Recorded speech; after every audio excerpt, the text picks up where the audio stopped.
Hey, hi.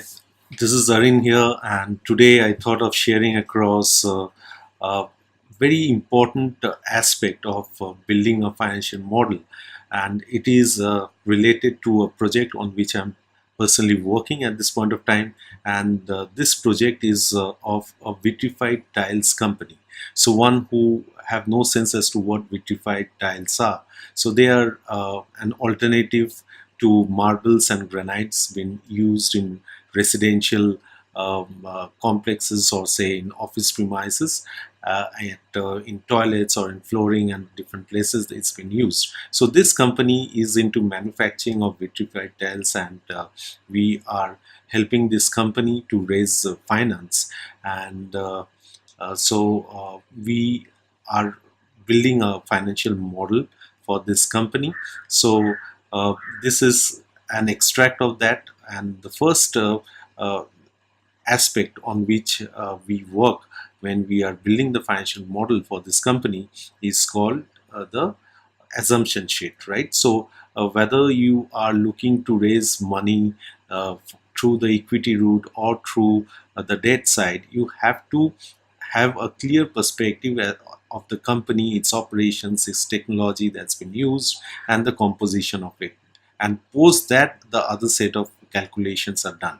So I thought that it would be good if I would be sharing this across to you all, so that you get a sense for people who has never built assumption sheet that way, or someone who is not really exposed to different company financial models. I thought that it would add value to you, and that is the precise reason as to why I'm coming up with this. So going forward, I intend to share such financial models of different companies and different, which are into different industries.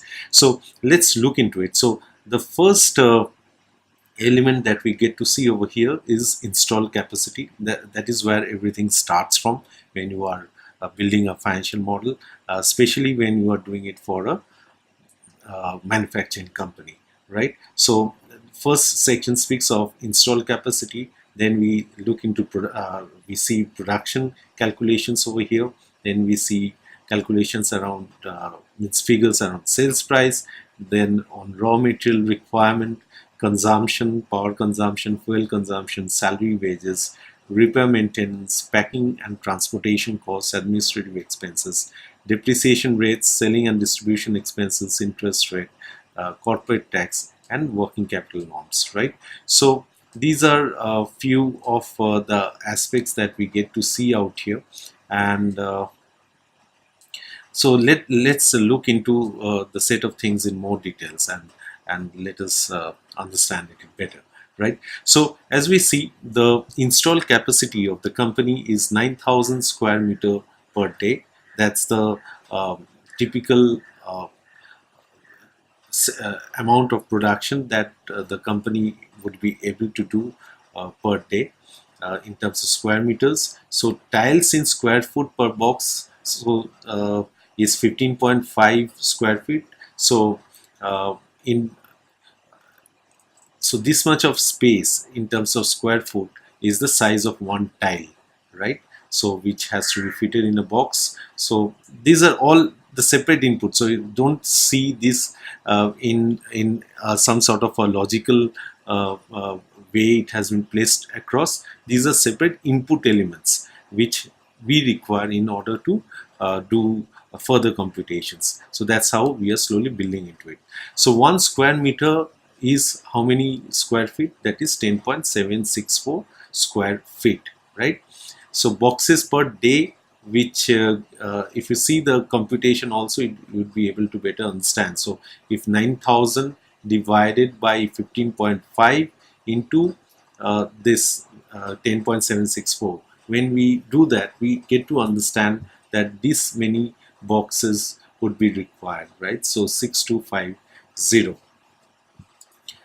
because 9,000 divided by the tiles in square feet per box, that gets to be is that is in square feet, and 1 square meter is this many square feet, right? So that's how the computation is done, right? So then the tiles in kg per box is 32 kg. The conversion rate over here is 2.06 kg per square feet. The production in metric ton is 200 metric ton per day. Working days per annum is 300, and the production per annum is, if you see, it's the 9,000 square meter per day into working days per annum, so it comes to roughly around 27 lakh square meter. That comes to, in metric tons, if we do the computation, that is production in metric ton into working days per month, that comes to around about 60,000 metric ton. The production per month then gets to be 5,000 metric ton, and the boxes per month, uh, this is on a per day basis. So the on a per month basis, you have to multiply the number of boxes that's required, right? So don't get too hell-bent on the calculation part of it, but understand the essence of the discussion, right? How a slowly assumption sheet is built from scratch, and how it takes a shape, so that the future computation gets to be easy, right? So the more of different financial models you get to see, the more of different financial assumption sheets you get to see, more clarity you get built over a period of time. And that is the purpose for which this discussion I'm doing out here, right? So these are some basic elements of understanding that we need to have before we go with the further computation. So over here, if we see, the total installed capacity is for three set of products which the company is manufacturing. The first one is double charge vitrified tile, then is glazed vitrified tile, and third is glazed polished vitrified tile. And the percentage of total installed capacity is 50%, 35%, and 15%. What does it mean? That 50% of the capacity, installed capacity, or I mean to say the manufacturing layout which is there, the factory which is there, the total production that they can possibly generate, out of that 50% is going to be of double charge vitrified tile, and 35% is going to be of glazed vitrified tile, and 15% of glazed polished vitrified tile, right? So this is the essence of so those who have no understanding as to what installed capacity is, so installed capacity means that this is the total level of production that a factory can generate with the present infrastructure that they have in place, right? I mean to say, the machineries that they have placed, the different other equipments that they have, the layout in the factory layout in which they're operating. This is the maximum that they can generate within the given context, right? So that is what installed capacity means. So now let us understand. So it was not there in 2017-18. They are going to make production happen in 2018-19, for which they're looking for financing. So as we understand that no company can start operating at the highest capacity utilization level from the very start, from the very first year. So we have assumed that say 55% of the capacity would be utilized in 2018-19, then it's going to slowly increase to 65% in the next year, and then it would be roughly around, say, increase of 5% every year till 20 say 2025 26, which post that is going to stay more or less constant at 90%. Please understand that if you may take 100%, but then it is generally better to be a bit conservative when you are doing the projections, because I'm pretty sure someone would definitely be asking questions to you if you say that it's going to be 100% all the time, as because the company would have their downtime period. At certain occasions there would be a maintenance period also, and for that the the capacity would not be really be able to be utilized for the 100% at a 100% level, right? So that's what is in context of capacity utilization level. Number of operational months. So it's going to be 3 months, it's going to be under operations this year, and then it's going to be 12 months for all the other years, right? Then as far as production in square meter is concerned, as we see over here, there are three products that we have discussed about. It speaks about that. So uh, so its production per annum, B11 into B17 is the percentage of installed capacity that's going to get utilized, and that has to be then multiplied into uh, the capacity utilization level, right? So so out of the total production that may happen, out of that a certain percentage is for this product, and then that has to be multiplied with the capacity utilization level that may possibly happen for this double charge vitrified tiles, right? So this is how the entire computation is done for all the years. The concept remains the same for the other two products as well. So once you get this set of figures, then it is added to get the figures below, right? So this speaks about the production, the total production that's going to happen. Then at what price point are they going to be sold?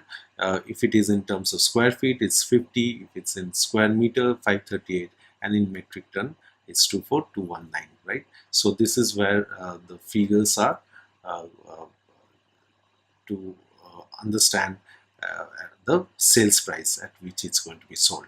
The raw material consumption norms is taken as 1.02 per kg, right? That's the consumption norm which has been considered. Now over here we get to see that for all the three set of tiles, double charge vitrified tiles, glazed vitrified tiles, and glazed polished vitrified tiles, we have tried to understand the set of different products which would be required, right? The raw materials which would be required, and what are going to be the rate per kg, and these are the set of information which for which you have to do the market research, you have to speak to people, you have to take.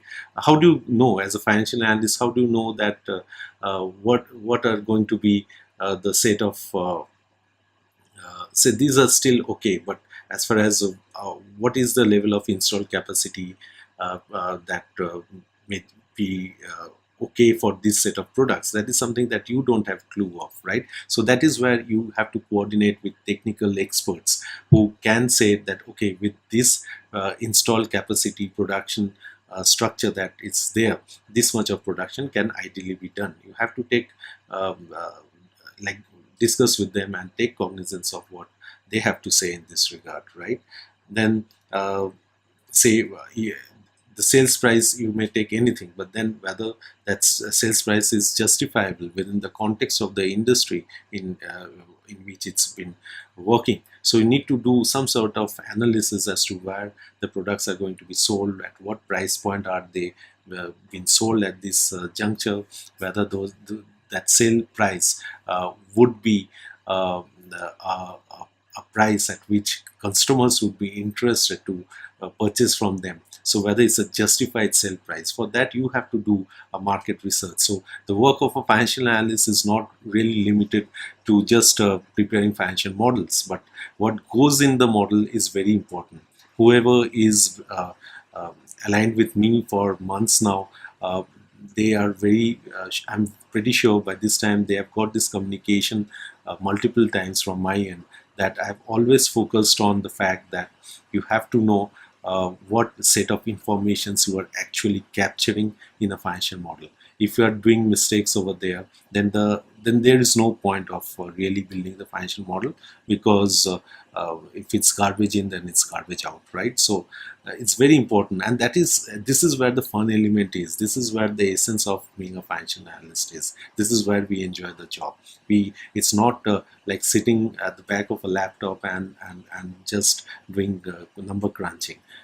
The number crunching has to make sense, and for that we have to then have to relate ourselves to different individuals. We are like a technical expert, a market expert. We have to speak to people. We have to go to the factory premise. We have to see the infrastructure which is there. So it brings a lot of sensibility around different industry, and and products, and that gives a very good high for people who really love this activity to be undertaken, right? So if you want to understand which are the raw materials and all, you have to speak to the technical person who has understand about this subject, whether these are the raw materials which are actually required, whether this is the composition structure which has to be framed in this manner, or some other context has to be placed into it, right? Because sometimes companies do give different layouts of things which may not be really right, because they must be having their ulterior motive of getting the maximum amount of funds being raised from the banks, or the equity sources. But then um, if you are trying to be a consultant who is aligning both the banks as well as especially an investment banker, so you are aligning both the uh, company as well as the bank, you have to see through that whatever details you are placing across is really making sense, right? So that's why you have to do a lot of research work around this. So these are, I'm not getting into the respective heads, but this is just to give you a sense as to how our assumption sheet is built. So here we have seen rate per kg, then it's the consumption percentage of each, the kg required per kg of, so what is the extent of quantity that is required for production of per kg of end product, what is the cost associated with that, and the consumption. So the same goes for all the three products, and that's how we get these figures: cost per kg, cost per square feet, and cost per square meter, right? And then we also take consumable and other power consumption and fuel consumption figures over here, right? Per square feet for all the three different set of products. Then we look into the salary and wages section, where we try to understand how many employees are there, how many are unskilled employees, how many are skilled employees, how many supervisors are there, what would be roughly the welfare expenses, and the salary wages per month, right? And then we do the computation for that, and we also taken that 5% average increment would be there in each of the following years, right? Sorry. Okay, so sorry, just a second here. Uh, right, so then we have repairs and maintenance expenditure, packing and transportation costs, administrative expenses. These are also taken into consideration over here. And what is the salary for the administrative staff who are there in context of manager, office staff, welfare benefits, and all this, right? Then we also take into consideration the depreciation rates of land, building, plant and machinery, and miscellaneous fixed assets. Land is not depreciated, so it's 0%, right? Then is the selling and distribution expenses assumption that we have taken, the interest rate on term loan and working capital that needs to be there, say the corporate tax element which has to be there, and the last element is the working capital norms. So say what is the extent of in months the raw material is going to be there in the inventory. So over here we get to see it's 1.5 months. For work in progress, it's going to be roughly around 3 days if you see in a month. Finished goods is going to be 15 days. Sundry debtors is 1.75. Stores and spares is 3, and sundry creditors is 20 days. So there are different uh, ways of a lot of study has to go into to understand what would be roughly the days for this, and that is something which I'll be discussing on one of my programs on credit analysis, which will be coming up, and I'm pretty sure in some context or the other I'll be discussing it in some other videos as well. But over here in this video, the focus is primarily to make you understand how a assumption sheet is slowly built up, and the essence of the assumption sheet in going further, going for the further calculations going forward, right? So I hope it has added some value to you, and if you have liked this, please share and give a like, and because that would be really encouraging for me to um, do such videos in the future, right? Thanks a lot, and see you sometime in some other video. Thanks a lot.